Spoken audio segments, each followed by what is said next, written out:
विद्युत धारा उत्पन्न करने की युक्ति को कहते हैं जनित्र, गैल्वेनोमीटर, एमीटर या मोटर। तो आपका सही आंसर हो जाएगा ऑप्शन नंबर ए, जनित्र। अगला क्वेश्चन देखते हैं। एक विद्युत धारावाही तार के समीप एक दिक् सुई रखा जाता है तो यह सुई क्या होगा? विक्षेपित होगा या विक्षेपित नहीं होगा? धारावाही तार विक्षेपित होगा या धारावाही तार विक्षेपित नहीं होगा? आपका सही आंसर हो जाएगा ऑप्शन नंबर ए, क्या होगा? विक्षेपित हो जाएगा। पुष्पीय पादपों में लैंगिक जनन होता है पत्तियों द्वारा, फूलों द्वारा, तना द्वारा या इनमें से कोई नहीं? आपका सही आंसर हो जाएगा ऑप्शन नंबर बी, फूलों के द्वारा। मानव मादा के जनन तंत्र का भाग नहीं है अंडाशय, गर्भाशय, शुक्रवाहिका या डिंब वाहिनी? सही आंसर हो जाएगा ऑप्शन नंबर सी, शुक्रवाहिका। अगला क्वेश्चन है। नर युग्मक एवं मादा युग्मक के संलग्न को क्या कहते हैं? किण्वन, बोनापन, मधुमेह, इनमें से कोई नहीं? सही आंसर हो जाएगा ऑप्शन नंबर डी, इनमें से कोई नहीं। उसको क्या कहते हैं? जनन कहते हैं। सामान्य नेत्र की दूरबिंदु क्या होती है? सामान्य नेत्र की दूरबिंदु क्या होती है?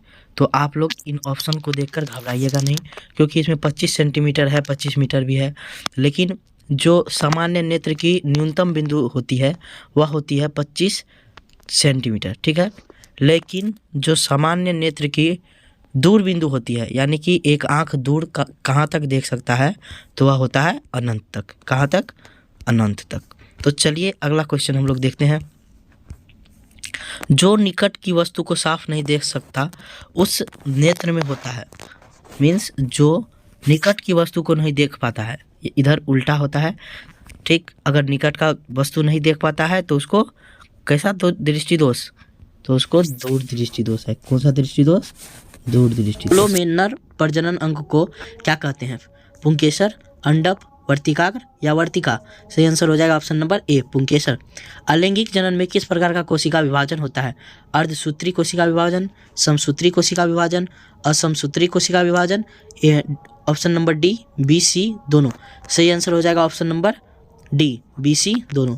अलैंगिक जनन में किस प्रकार का कोशिका विभाजन होता है? अर्धसूत्री कोशिका विभाजन, समसूत्री कोशिका विभाजन, असमसूत्री कोशिका विभाजन या बी, सी दोनों? सही आंसर हो जाएगा ऑप्शन नंबर डी, बी, सी दोनों। निम्नलिखित में से कौन एक लिंगी पादप का उदाहरण है? सरसों, गुलहर, पपीता या मटर? सही आंसर हो जाएगा ऑप्शन नंबर सी, पपीता। अगला क्वेश्चन है।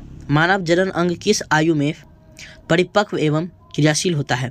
ए 12, बी 18, सी 24 या डी 30? सही आंसर हो जाएगा ऑप्शन नंबर ए, 12 वर्ष की आयु में। शुक्राणु का निर्माण होता है वृषण में, गर्भाशय में, अंडाशय में, इनमें से सभी? सही आंसर हो जाएगा ऑप्शन नंबर ए, वृषण में।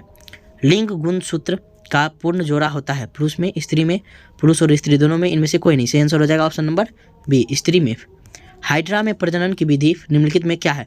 कायिक प्रवर्धन, बीजाणु समासंग, मुकुलन, इन विखंडन? इनमें से सही आंसर होगा option number C, मुकुलन।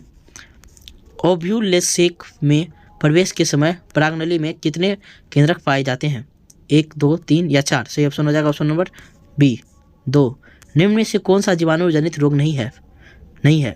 Gonorrhoea, syphilis, मस्सा, इनमें से कोई नहीं? सही आंसर हो जाएगा ऑप्शन नंबर सी, मस्सा। मानव हृदय में कोष्ठों की संख्या होती है?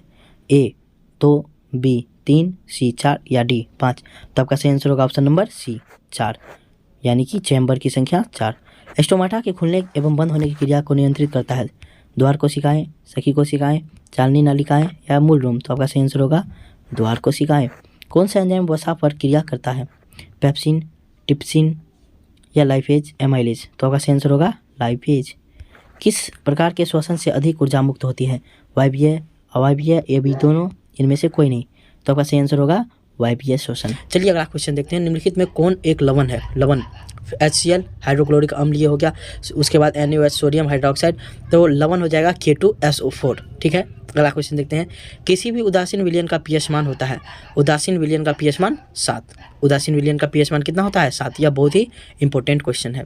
लिटमस विलयन बैंगनी रंग का रंजक होता है जो निकाला जाता है किस चीज़ से? लाइकेन के पौधे से। किस चीज़ से? लाइकेन के पौधे से। जब सोडियम हाइड्रोक्साइड जिंक से अभिक्रिया करता है तो उत्पाद बनता है, यानी कि अभिक्रिया के फलस्वरूप क्या बनता है? तो अभिक्रिया के फलस्वरूप Na2ZnO2 + H2O बनता है। चलिए अगला क्वेश्चन देखते हैं। किसी लाल तप्त आयरन पर जलवाष्प प्रभावित करने पर कौन सा यौगिक प्राप्त होता है? तो क्या प्राप्त होगा? Ferrous oxide, Fe3O4। चलिए अगला क्वेश्चन देते हैं। बेकिंग सोडा का अनुसूत्र क्या होगा, NaCO3 CaCO3 NaHCO3। तो आपका सही आंसर हो जाएगा ऑप्शन नंबर सी, NaHCO3। यह भी बहुत इंपॉर्टेंट है बेकिंग सोडा का अनुसूत्र। निम्नलिखित में कौन विजातीय यौगिक है, चूना पत्थर, खड़िया, संगमरमर, प्लास्टर ऑफ पेरिस। देखिए चूना पत्थर, खड़िया और संगमरमर सभी का सूत्र होता है CaCO3, लेकिन प्लास्टर ऑफ पेरिस क्या है, इससे अलग है। तो इसका सही आंसर हो जाएगा option number D, plaster of Paris. निम्नलिखित में सबसे प्रबल लवण कौन है, NaCl CaCl H2 BaSO4 LiCl। आपका सही आंसर हो जाएगा NaCl, सोडियम हाइड्रोक्साइड। चलिए अगला क्वेश्चन देखते हैं। दांतों को साफ करने के लिए दंतमंजन प्रायः होता है क्षारीय, अम्लीय, लवण युक्त, इनमें से कोई नहीं। देखिए दांत में क्षार अम्ल लगा होता है और उसको जब हम लोग क्षार से, यानी दंतमंजन कैसा होता है, क्षारीय होता है। जब हम उसे क्षार के द्वारा अगर प्रयोग करते हैं उस पर, तो वह क्या होता है, उदासीन हो जाता है और हमारा दांत साफ हो जाता है। अगला क्वेश्चन देखते हैं। शुद्ध जल का pH मान होता है 6, 7, 8 या 9। आपका सही आंसर हो जाएगा ऑप्शन नंबर बी, 7। शुद्ध जल का pH मान नेत्र वस्तु का प्रतिबिंब निम्न में किस भाग पर बनाता है, ठीक है। मानव नेत्र में निम्नलिखित में से किस भाग पर प्रतिबिंब बनता है। तो आपका सही आंसर होगा कहाँ पर, कॉर्निया पर। कहाँ पर, कॉर्निया पर। तो चलिए अगला क्वेश्चन देखते हैं। टिंडल प्रभाव प्रकाश की कौन सी परिघटना प्रदर्शित करती है, ठीक। टिंडल प्रभाव यह 2019 में और 2021 में भी पूछा गया है। प्रकाश का परावर्तन, प्रकाश का अपवर्तन, प्रकाश का वर्ण विक्षेपण या प्रकाश का प्रकीर्णन। तो आपका सही उत्तर होगा प्रकाश का वर्ण विक्षेपण। मानव मादा में अंडाणु निषेचन होता है गर्भाशय में, अंडाशय में, योनि में, फेलोपियन नालिका में। सही आंसर हो जाएगा ऑप्शन नंबर डी, फेलोपियन नालिका में। तने अपस्थानिक कलियां पाई जाती है पुदीने में, आलू में, ब्रायोफिलम में या सभी में। सही आंसर हो जाएगा ऑप्शन नंबर डी, सभी में। मुकुलन द्वारा अलैंगिक जनन होता है हाइड्रा में, मटर में, शैवाल में या प्लाज्मोडियम में। सही आंसर हो जाएगा ऑप्शन नंबर ए, हाइड्रा में। पराग नलिका का बीजांड की ओर वृद्धि करना किस प्रकार के अनुवर्तन से संबंधित है। ऑप्शन नंबर ए, प्रकाशानुवर्तन, गुरुत्वानुवर्तन, जलानुवर्तन या रसायनानुवर्तन। सही आंसर हो जाएगा ऑप्शन नंबर ए, प्रकाशानुवर्तन। भ्रूण को माँ के रुधिर से ही पोषण मिलता है। इसके लिए एक विशेष संरचना है जिसे क्या कहते हैं, अंडवाहिका, अंडाशय, प्लेसेंटा, इनमें से सभी। सही आंसर हो जाएगा ऑप्शन नंबर डी, इनमें से